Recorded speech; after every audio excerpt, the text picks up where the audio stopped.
I'd like to introduce you to our first speaker for our keynote presentation, and it's Tim O'Neill, founder of Evolution, with a presentation titled Mastering Efficiency, Key Strategies for Enterprise Architects.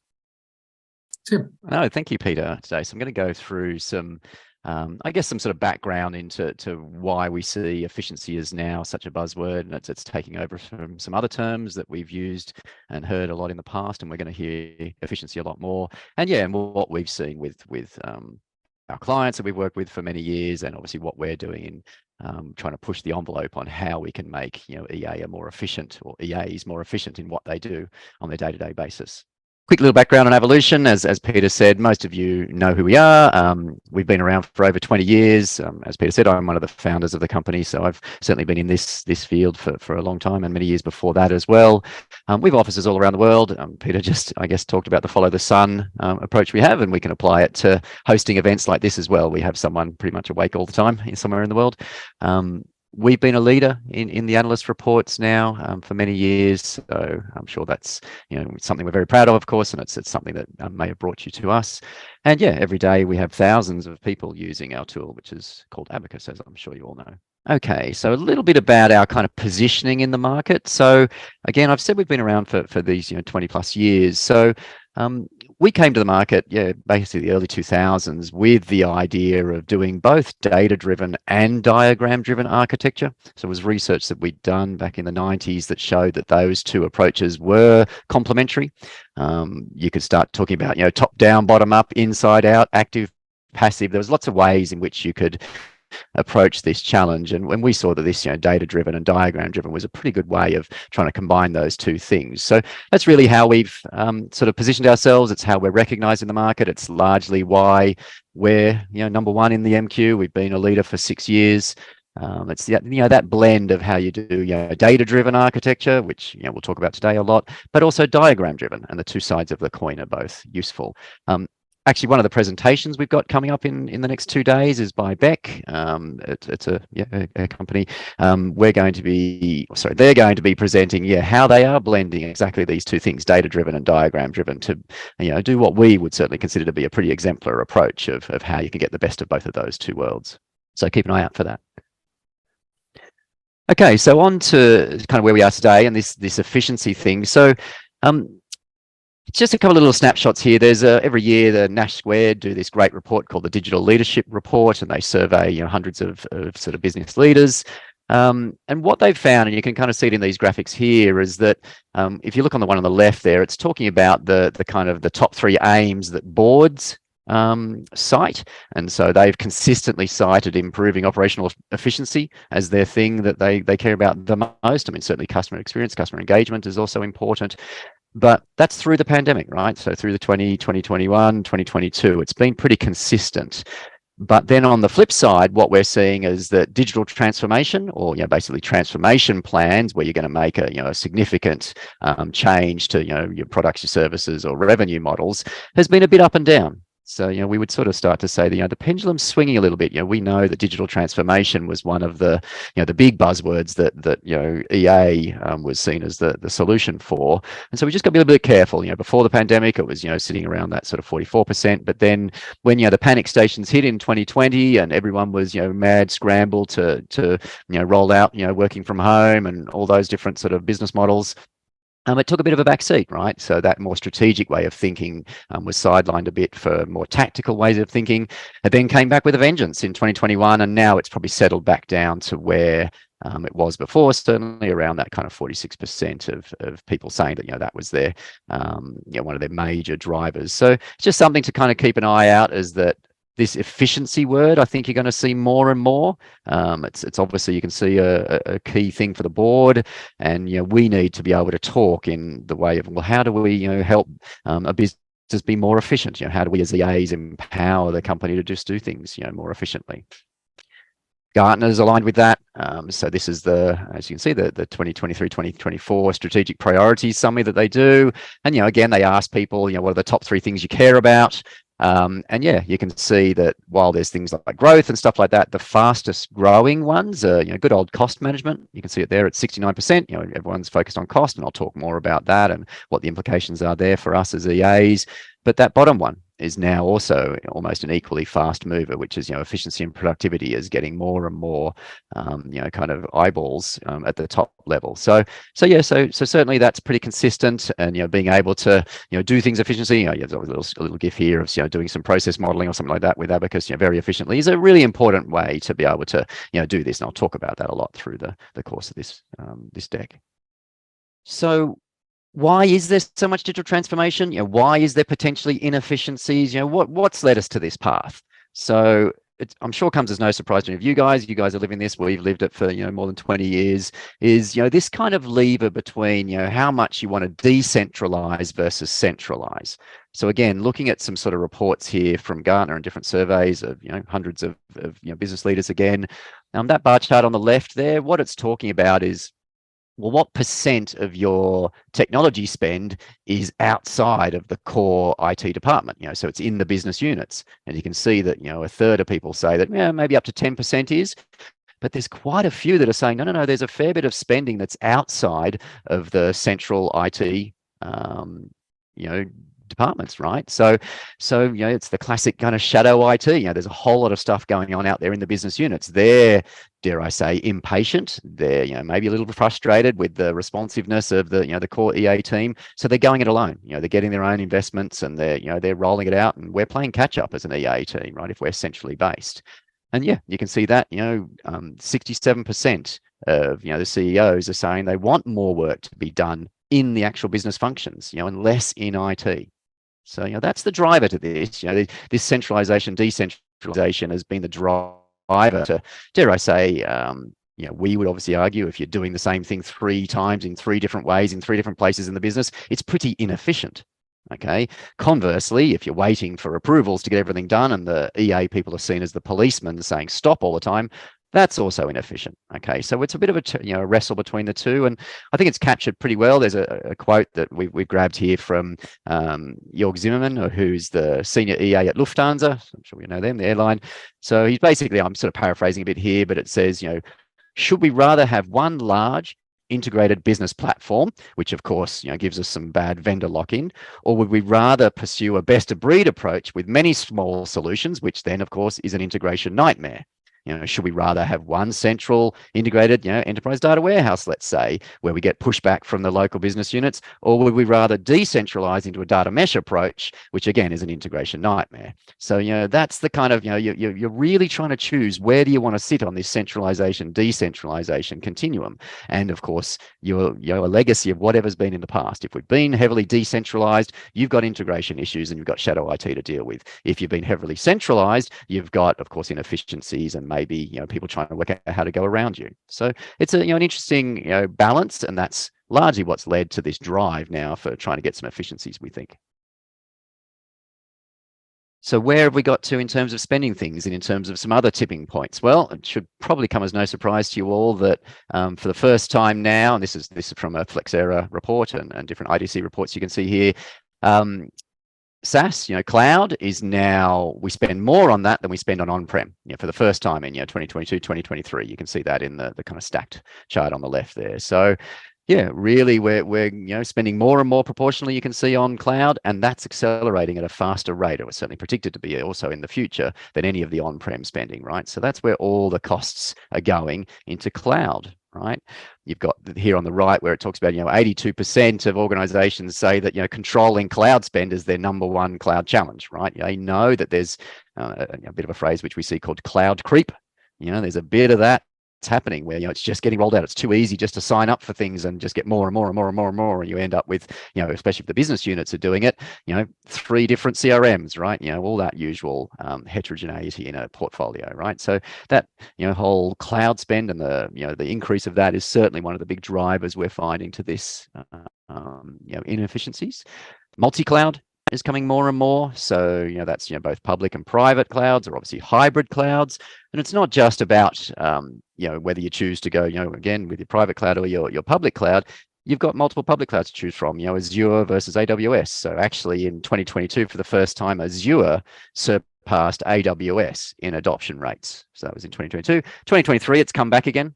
I can tell you it's back to being 46% AWS and 41% Azure. So it's kind of, again, pendulum is kind of moving between those two. They're duking it out to, to get your cloud dollars. But nonetheless, it's swinging, between the different public cloud providers and, of course, between, hybrid and, obviously private cloud as well.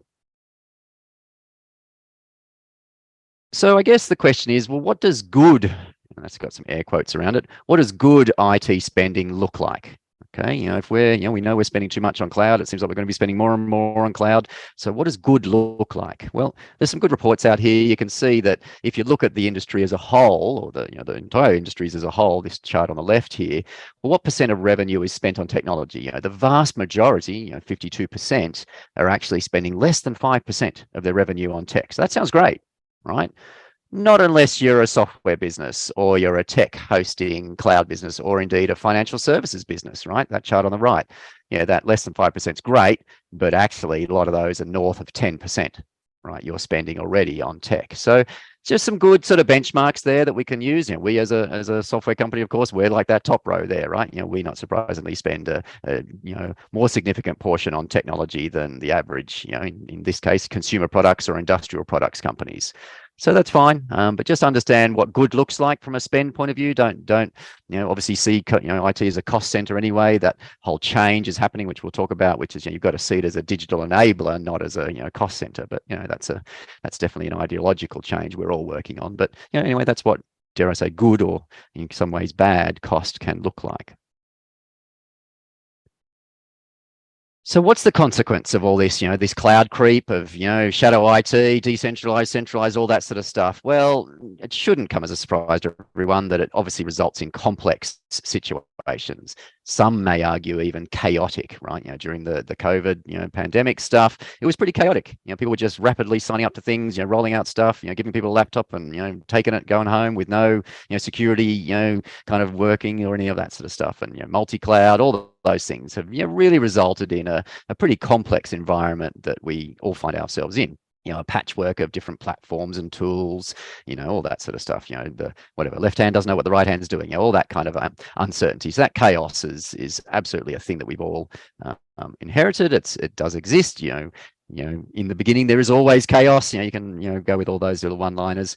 So obviously what architects strive to do is try to find a path through that, trying to find some visibility through that. You can't necessarily make complex things simple, but you can hope to understand them. Okay, so that's what we try to do as architects. And there's a framework here, which is, it's actually pronounced Cynefin. It's a Welsh word. So don't worry, sorry, apologies to my Welsh colleagues and Welsh friends. I'm sure I've massacred that. But Cynefin, it's a technique that was pioneered in IBM back in the late 90s by a man called Dave Snowden. So really what it's trying to do is it's trying to just remind people of the context within which there is disorder, right? Because everything starts with chaos. But there's what's sort of referred to as a clockwise drift happens. So if you look at those quadrants on the right there, everyone starts out in the bottom left. Okay, but through various planned activities and various techniques, which of course architecture is one of them, what you start to do is you start to move from chaos to complexity. So you move from what's basically the chaotic world is we don't know what's going on, but the complex world is a good Donald Rumsfeld kind of line, the unknown unknowns. Right, a complicated world is known unknowns, and a clear world is known knowns. Right, so you're just starting to find some understanding of what's going on. Right, now you can't just do an experiment on the real thing. Like obviously that's too dangerous. So ultimately, what you're doing is you're trying to do simulations, run models, abstract the real world into some abstract representation of it. That's what architecture is, right? Architecture is a model of the real world of your business, right? So that's what you do. You use an architectural representation to run those experiments, to do those simulations, to find out what good looks like and what, a clear known knowns world is going to look like. I'll actually just quickly name check here. Ledcore, one of our presenters, I think it's later today. Yeah, it's US based.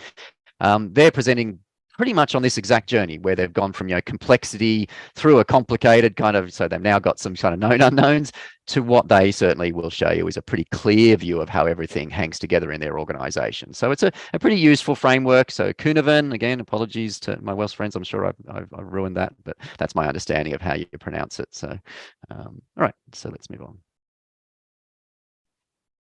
What's the answer? Well, of course, I'm sure, everyone thinks AI, machine learning, chat GPT, that's the answer. It's the savior to everything, isn't it? Complexity, just throw it all into chat GPT and it'll tell us anything. Well, is it any different this time? Of course, it's going to be the same as it's always been. There's a hype cycle around any of these new technologies.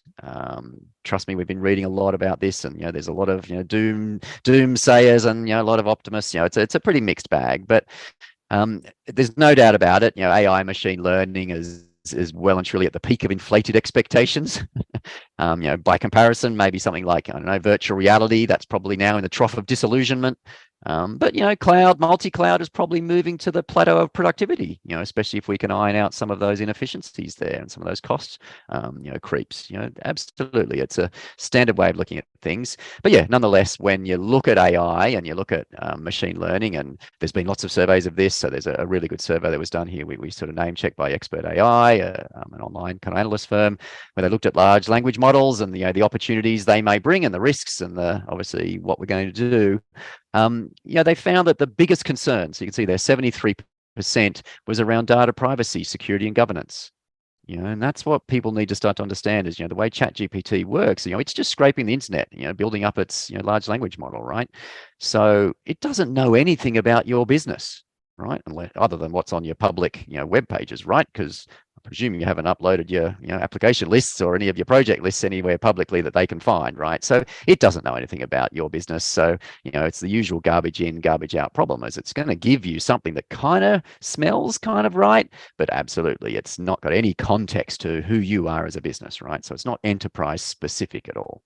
That's fine. I know that everyone's kicking off, their AI, machine learning kind of projects and things like that. And, we're kind of here to help and show how we can help with that. But nonetheless, it's not going to be the silver bullet that, solves all these complexity problems. It's going to have to be, as like everything, architected, right? One of the things we're going to need to do as enterprise architects is, just like everything else, architect AI into our businesses, right? And make decisions about how that works. So there's some, standard questions here we've got on this slide, which, you're going to be asked. You probably already have been asked a lot of these things, right? So we're going to need to be forming answers to these questions. How do we, train these different AI things? How do we implement them? How do we roll it out? Are there any regulatory implications, any security risks, all that sort of stuff? What about when it gives us the wrong answer and we make some decisions and act on it? Who's liable, right? All that kind of stuff is going to be, really challenged. So one of the, again, that actually just referring back to that large language models report, one of the biggest concerns that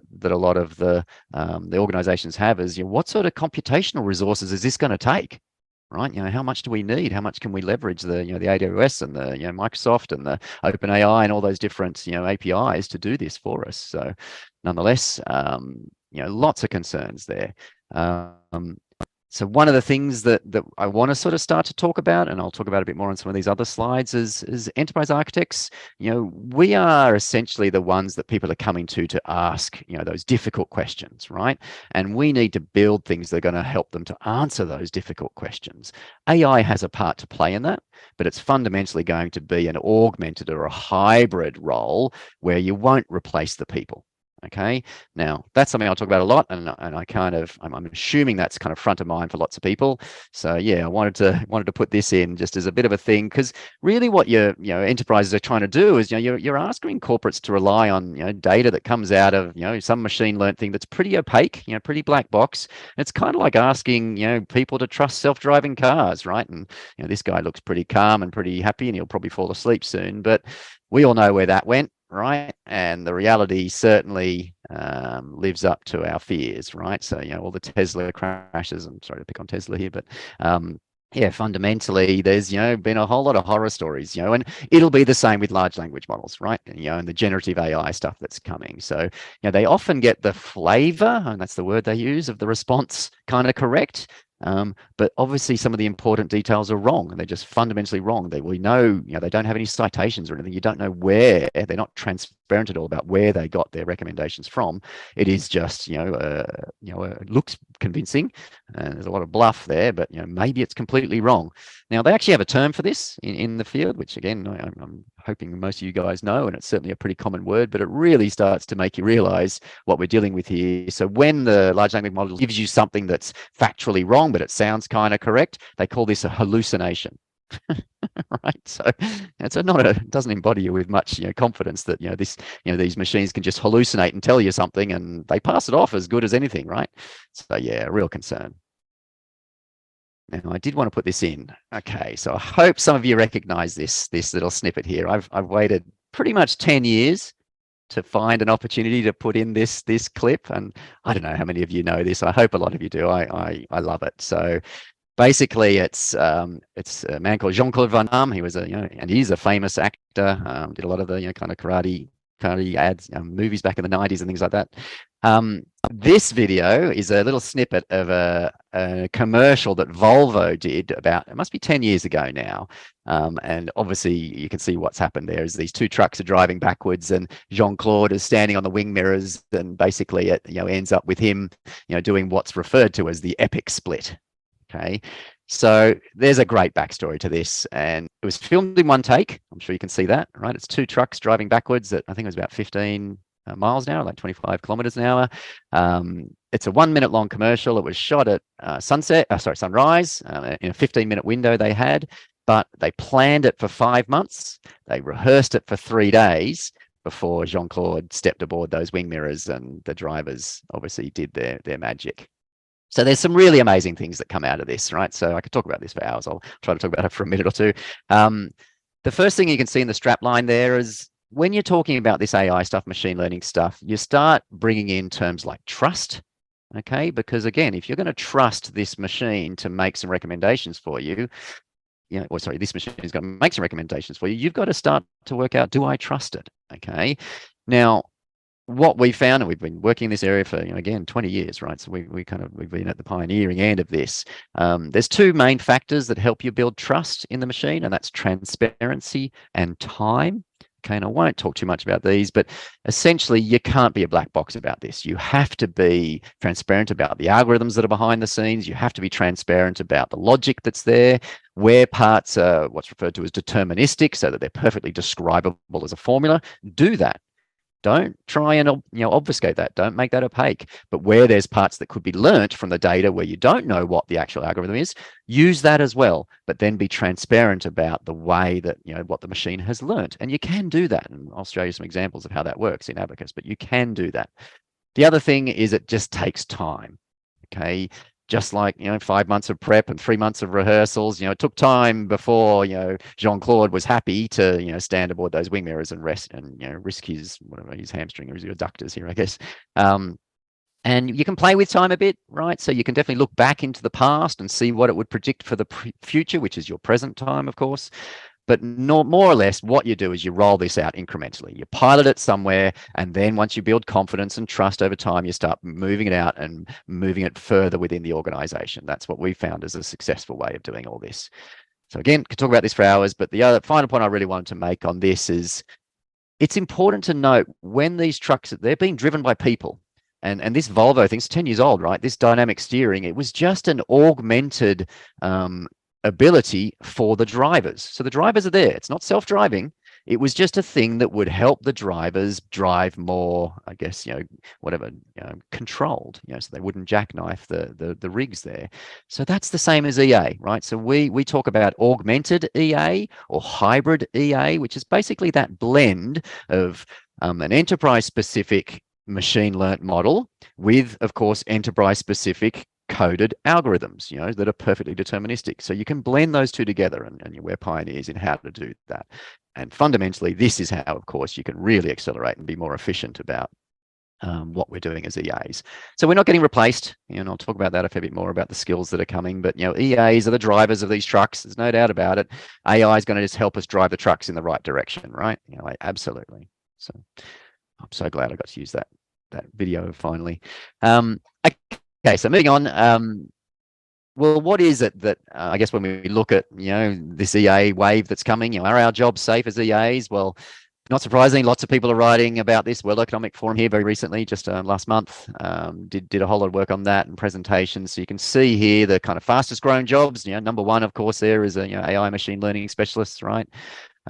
So I guess to be, is it pessimistic or realistic? But there was certainly a quote that came out of a lot of the work they did there, which was that basically they said, 40% of all working hours could be impacted by large language models, such as, ChatGPT, right? So 40% of working hours. So does that mean 40% of jobs? I don't know, but 40% of working hours. So that's pretty pessimistic. But actually, from an optimistic point of view, and we'll quote some more from Professor Brynjolfsson from Stanford. Basically, he's done all his research and says, look, AI is going to have the greatest impact on the novice or the low skilled workers, right? As AI, an AI model basically disseminates the potentially tacit knowledge, so I'm trying to quote him accurately here, of more able workers and helps newer workers move along the experience curve. Okay, so that's a really key thing, is that obviously EAs are the most experienced workers, arguably, in an organization. So it's helping to disseminate the knowledge that we've built up as EAs to all of the other workers in the firm. That's really what AI does.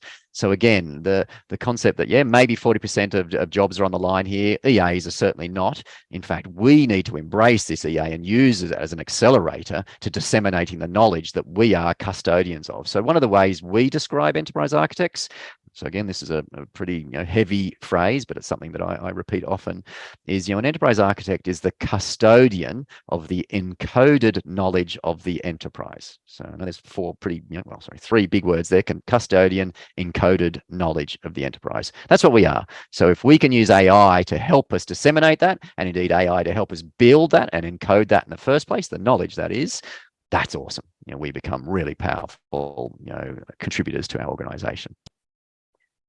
So sorry, I did name check Professor Bjornjolfsson from Stanford before. So he's got these really good stuff here. He talks about, you've got a great US metaphor with NHL and hockey. You've got to skate to where the puck is going to be. That's what makes a good hockey player, is they're predictive and they're perceptive. They can see the future, right? They can see what's happening. So you basically need to be investing in skills that are going to be needed in the 2, 3, 5 years time, not just what's needed now. Everyone's panicking and trying to hire AI people, right? But you need to be investing in what's going to be needed in the 5, 10 years time. So to extrapolate that, right, you need to be spending less time on the the low value data management stuff, but more time on generating better insights, more time on encoding knowledge, right? Gathering the knowledge and encoding it. Whether it's through diagrammic approaches, whether it's through machine learning approaches, doesn't really matter. All of the best knowledge is useless if you can't communicate it.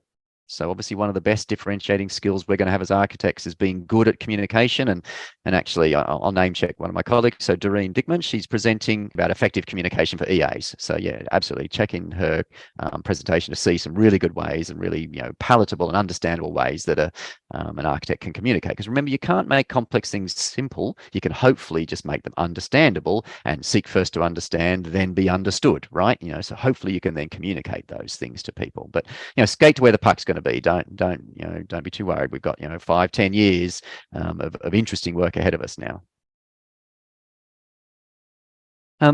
So look, just looking at some of the sponsors. So as Peter talked about, there's several thousand people attending these things. We as you guys, that we asked you to fill in a survey and talk about what are your priorities. So I want to just sort of put this in here. The standard things we've sort of seen most years, how do you do road mapping? How do you do cloud stuff? How do you do process management, technical debt? All those sort of things are reasonably common, and they're things that we've got lots of ways that we can approach those. They're pretty traditional things. So I did want to spend a little bit of time talking about each of those, sort of in the context of how you can do them efficiently, right? Because again, that's the big driver that everyone's asking for, is be more efficient. We don't want to be waiting. The days of waiting 6 months for something to be responded and resolved is just over. People are too impatient for that.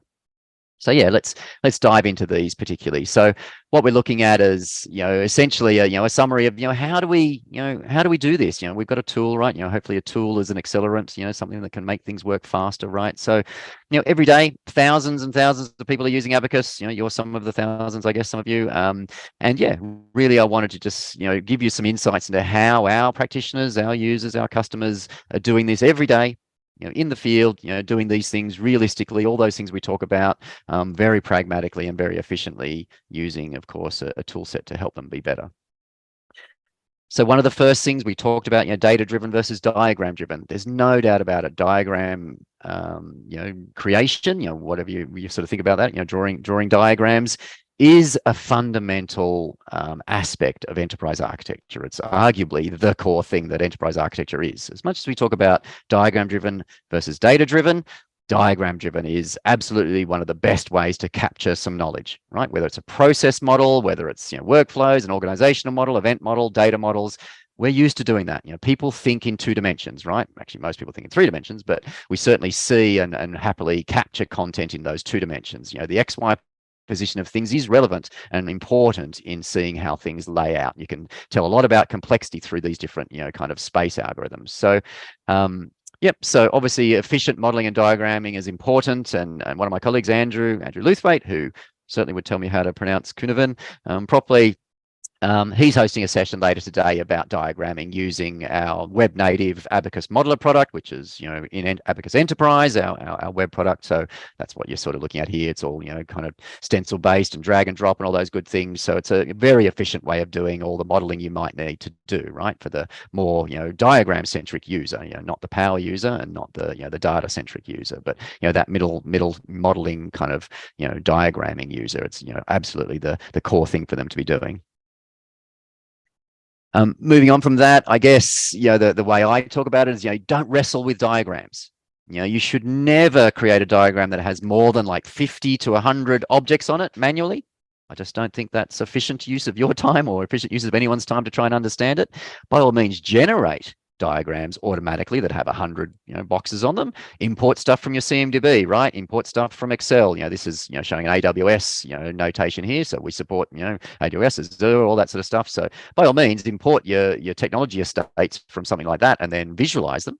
Why not? It's easy to do. It's a couple of clicks. You can see here with the auto layout stuff. So do that, but just don't wrestle with diagrams. It makes me cringe when I see people handcrafting a diagram with 100 boxes on it.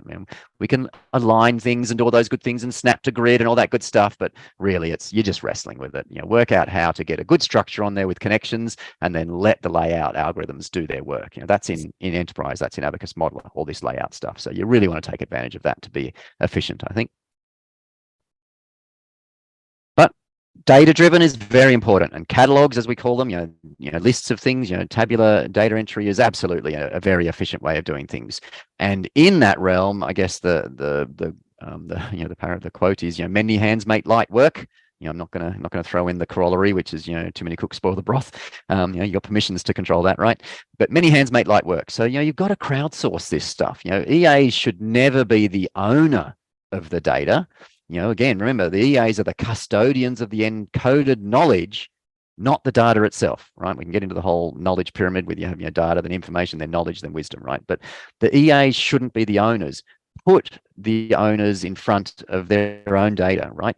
Share the data with them. You can tag each other. So Abacus has, co-authoring and all this kind of stuff that lets you see who's working on what, and of course all the permissions things to, set stuff, read only. But really focus on being, I guess, different phrase like citizen driven or democratizing it. Like try to push it out. Crowdsource this to the people who actually own the information. The EAs should be working with that information to try to encode the knowledge that's embodied in that information. That's what they should be doing, not maintaining the information itself, right? So absolutely, that's a really efficient way of doing things, is get other people to do it, right? Now, the machine can help. Okay, so again, we've pioneered these techniques now for many years. So we have a feature which is called Ask Abacus. It's essentially the kind of, the powerful assistant that you've got in your back pocket. So it's machine learning. Okay, so machine learning has lots of different angles to it that we're exploiting. So one of the most powerful ones is anomaly detection. Okay, so you can see a bit of a demo here of it working in action. So we've turned on Ask Abacus on this entire catalog. It's just a dummy set of data, set of applications, right? But it is showing the departments that might use it, the processes that might be supported by it. So you've got a bit of a three-dimensional relationship there. People, process, technology, right? The classic hub of any EA model. And what it's showing is, those red outlines on the cells, they're showing areas where Abacus has detected, or Ask Abacus has detected, that we think the data that's there is wrong. Okay, and it's a confidence level. Okay, so we're building understandings of how confident we are in the data. That's what Ask Abacus does. You set thresholds. So I think this one is set at, anything less than 30% accurate, it's going to color red. Anything greater than 99.9% accurate, it's going to color green. That's the border there, right?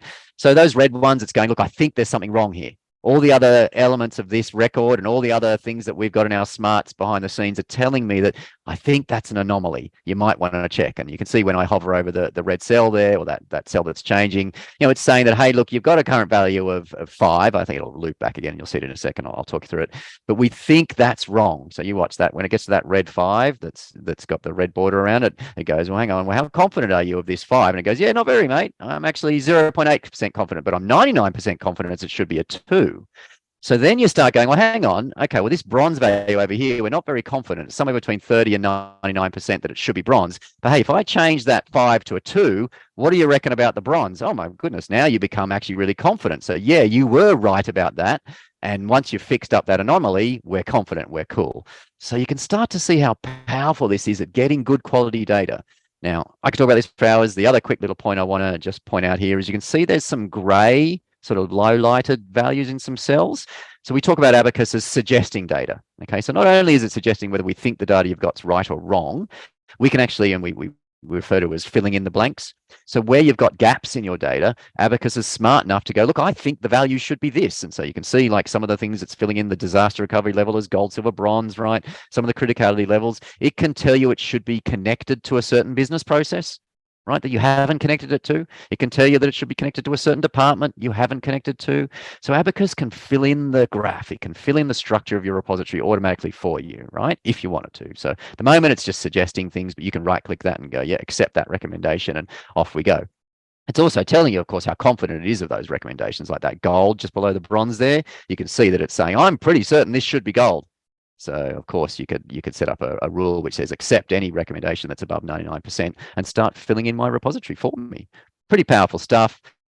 Generally though, just using it as recommendations is already pretty impressive stuff. So like I said, I could talk about that for hours, but that's a real accelerator. If you've got Abacus helping you fill in the blanks, helping you find the errors in your data, improving the data quality and doing that very efficiently, the quality of any insights you get from Abacus, and dare I say any work you do, is just orders of magnitude better.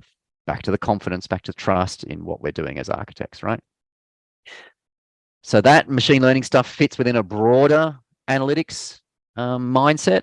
So if you've got to be efficient with these algorithms, right, then you've got to be transparent again. Remember that whole thing about building trust. You've got to have block-based. So we pioneered block-based analytics in the EA space, right? So you just drag and drop stuff and you say, hey, I want to have this property off this component type and I want to multiply it by this and blah, blah, blah. So you compose algorithms, right? Formulas and stuff like that, leveraging the graph structure to do certain analytics. So we've presented on this stuff a lot of times. The little demo here is really just looking at a simple attribution algorithm where it's saying, well, how about you take the recommendation we've got on the applications and then average that onto the processes or capabilities those applications support.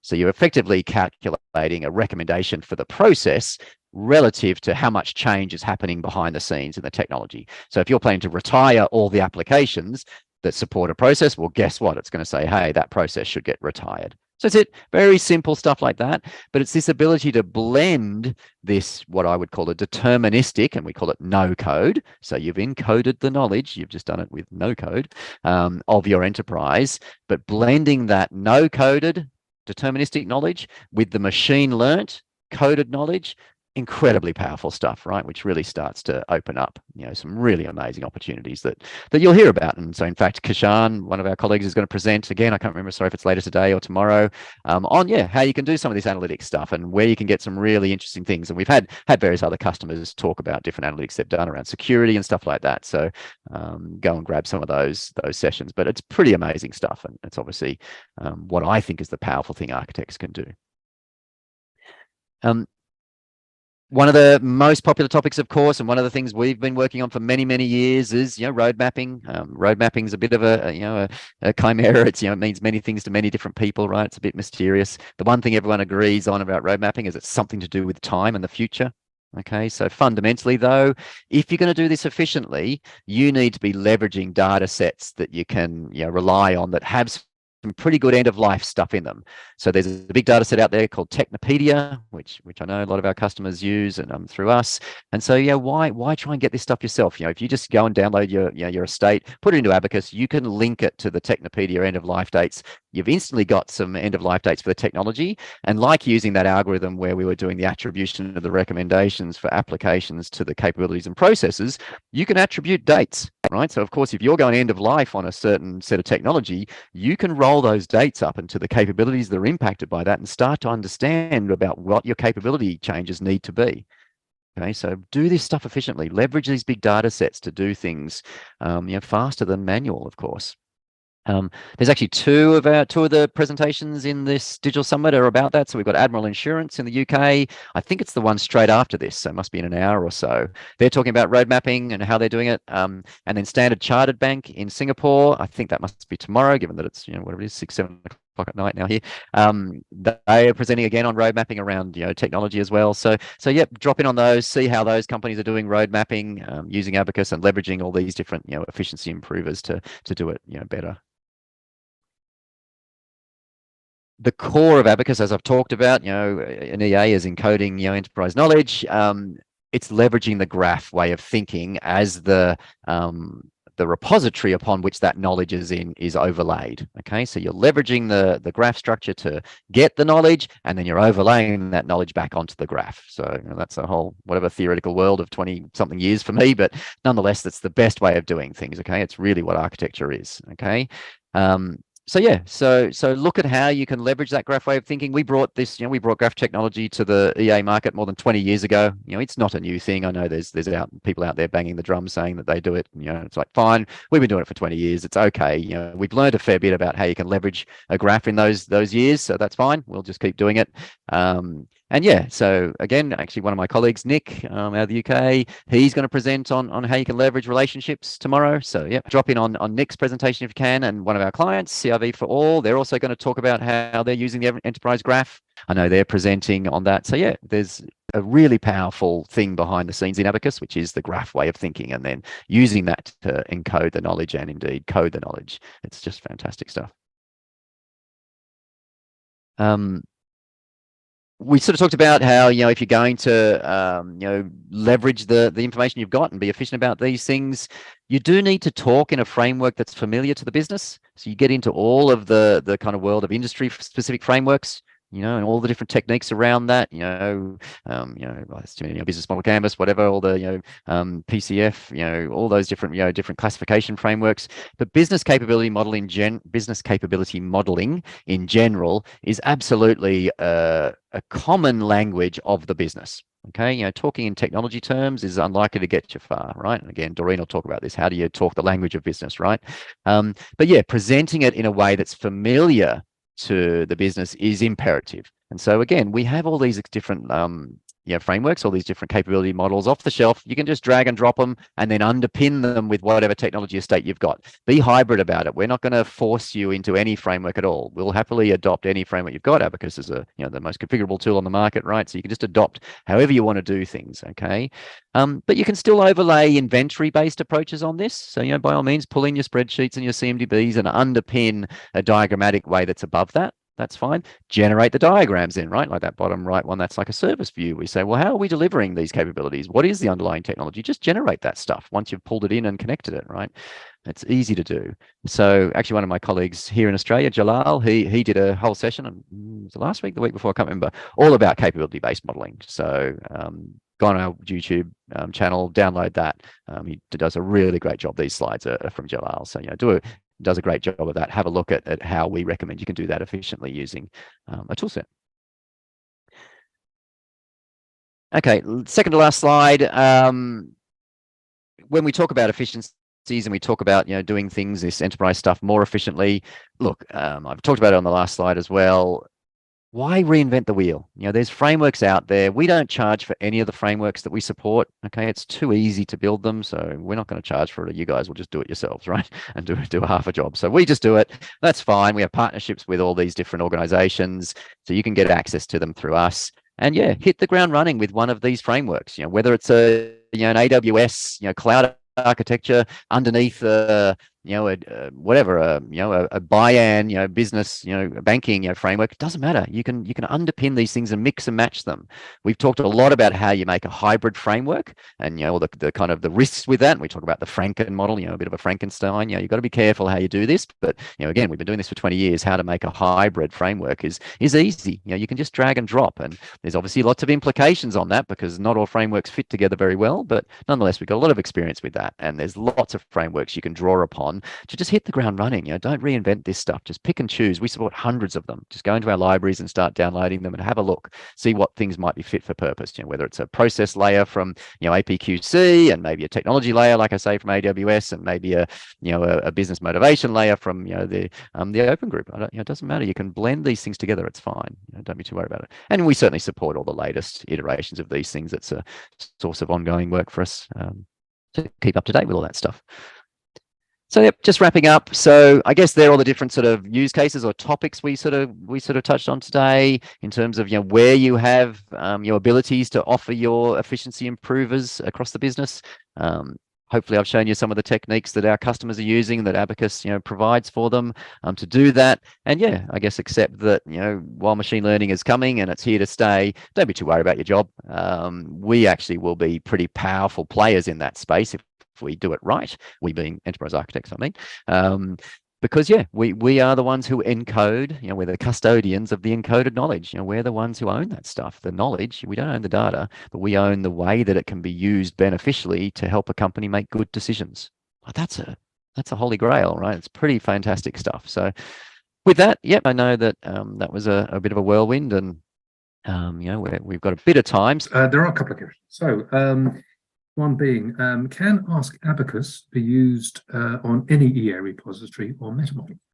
Okay, right. Excellent. Right, we've got to be careful how much we talk about Ask Abacus. Like I say, it's certainly one of my passion projects. The short answer is yes. So again, 20 years ago, we started this whole journey with, bringing in graph databases to the EA world, right? And being configurable, not locking yourself into one framework and one set of relational database objects with attributes and blah blah blah, right? So that's had some interesting challenges along the way, because it's meant that we've had to develop every aspect of what we do to be sympathetic to the fact that we have no idea what people are going to put into Abacus. Okay, so that graph way of thinking allows you to be incredibly flexible, but it also causes you to be whatever, a bit I don't say confused, but a bit more complicated about how you do things. So yes, so from Ask Abacus specifically, it does it generically. It looks at every aspect of the repository you've got, and so whether it's applications, whether it's servers, whether it's services, whether it's capabilities, it doesn't care. Okay, it sees them as a type. It sees them as an object type. It looks at how they're related to other object types. Again, it looks at the names of those connections. It looks at the names of the components. It looks at the values on the properties. It looks at any of the properties on the connections and the components. It looks at lots of different dimensions. And again, I don't want to get too much into it and give away too much, but it looks at loads of different aspects about how the repository is composed to build up its understanding. So yes, so fundamentally, absolutely every project that's ever been put into Abacus anywhere has Ask Abacus available to be running against it. So again, I don't know if you guys have turned it on. It's available to all of you. It's in the Abacus Enterprise Edition. Obviously, talk to your administrator. They can just check the box under administrator options and turn it on. But yeah, it's incredibly powerful, and it will work against any data set. There's some caveats there. You do need to have, I think, well, you can actually set it as a user, but you need to have a certain number of instances of each object type before it will give any meaningful value. We've found that you can certainly turn it on once you've got 10, but you'll obviously get pretty whatever the word is, not confident recommendations. You're not going to get 99.9% confident if you only got 10 records, right? So, it definitely helps to have lots of records, which most of you do. We've certainly got repositories with, tens of thousands of objects in them that, Ask Abacus is happily processing behind the scenes and, chewing up a lot of our cloud cost in AWS. But yeah. So yeah, I guess that's the longer answer, Peter, is yep, you can run it on any EA repository that's ever been put into Abacus. So that's fine. Good. Thank you for that, then, Tim. Now, a question that came in earlier, and I mentioned that because I think you may have actually revisited this point, but I still think this is worth going back to. The question is, can you elaborate on what you mean by the enterprise architect being the custodian of the cool. encoded knowledge of the enterprise? No, you're right. I'm sorry. I probably did throw it away pretty early in the slide deck because it's kind of like when people ask me what is EA, and this is not what I tell my mother when I'm trying to explain what I do for a living. But when I try to explain to people what is EA, I started to use the phrase for a few years now, which is they're the custodians of the encoded knowledge of the enterprise. So again, I say custodian, right? Basically, what I mean by that is they're not the owner of the data. Okay, they are just the ones who kind of have access to it. Sorry, they're not the owner of the knowledge. They are the custodians of the knowledge, so that they're the point of contact. They're the people to go to find out about it, right? The knowledge is the enterprise's asset. That's fine, but then it's not just knowledge management, right? It's not like document management, knowledge management, right? It's the encoded knowledge. Okay, so what that means is we're not just again putting a large language model against all the text in every document the company's ever written, right? An EA repository is already a structured representation of the enterprise, right? It's an abstraction, it's a model. So that's already got some knowledge in it, right, of how you structure your enterprise, right? And again, I'm careful not to use the word architecture, but there's structure, components and connections, things connected to things, right? So that's already some layer of encoding of the enterprise, but overlaid onto that graph, as I talked about, I guess you're right, is all of the different attributes and all of the different emergent properties that the enterprise has. Now, those properties also can be augmented with any of the machine learned stuff, right? Any of the algorithms that people are doing. So the EA becomes the custodian of all of those different parts of describing an enterprise, both the graph understanding of the enterprise, but then all of the algorithms, both no-coded and machine learned, that are overlaid on top of that. So that's what I mean by that. It's the custodians of the encoded knowledge. It's not the knowledge itself, and it's not it's not just text based. It's structured data representation. So yeah, and diagrams themselves are of course a structured way of seeing these things. So they, as much as the enterprise architect doesn't own the diagram of things, how things are connected pictorially, they are the custodians of that structured representation of the enterprise. The coloring of the things on the diagrams might be showing some metric that you care about, right? So the diagrammatic thing is fundamental to the structural understanding of an enterprise, and the EAs are the custodians of that too. So one, perhaps last question I'll come to now. So the first part of the question being, can you please throw some light on the Abacus diagram's approach to systems integration for real-time evolution? Real-time evolution. Okay, so I guess that it probably is touching on. I'm not really sure, but I guess it's touching on when I was sort of talking about don't wrestle with diagrams, right? Don't ever. I don't know when this question was asked. Sorry, but don't draw a diagram with 200 boxes on it. It's spaghetti, right? And unless you're just I've seen people do that sometimes to try to get funding for a project to obviously integrate things. So to do a rationalization that's trying to pull things apart, right?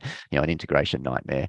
So yeah, don't wrestle with diagrams. I would never do that. The value comes in trying to communicate what's going on. So by all means, pull in a big structured set of data from Excel CMDBs and visualize a diagram. We have all these kind of auto generation tools that can utilities that can basically generate the diagrams for you. But yeah, don't wrestle with diagrams as a way of trying to don't move things around one pixel at a time and stuff like that. We've got alignments and things like that. Use them as a communication tool. Okay, if you don't have content in the first place, right? So if you're staring at a blank piece of paper that you don't know how your business hangs together, absolutely use diagrams as a key platform to capture knowledge, right? You can sit there. We have people whiteboarding with Abacus on the fly, right? They're sitting with a group of people in a room. They go, right, so tell me how your system works. And they start drawing it out for the first time ever, how the things hang together. So diagrams are a really powerful way of capturing knowledge sometimes too. But yeah, don't sit and just visualize them, generate them for the sake of it. You end up with a phone book of pictures that no one's ever going to look at, right?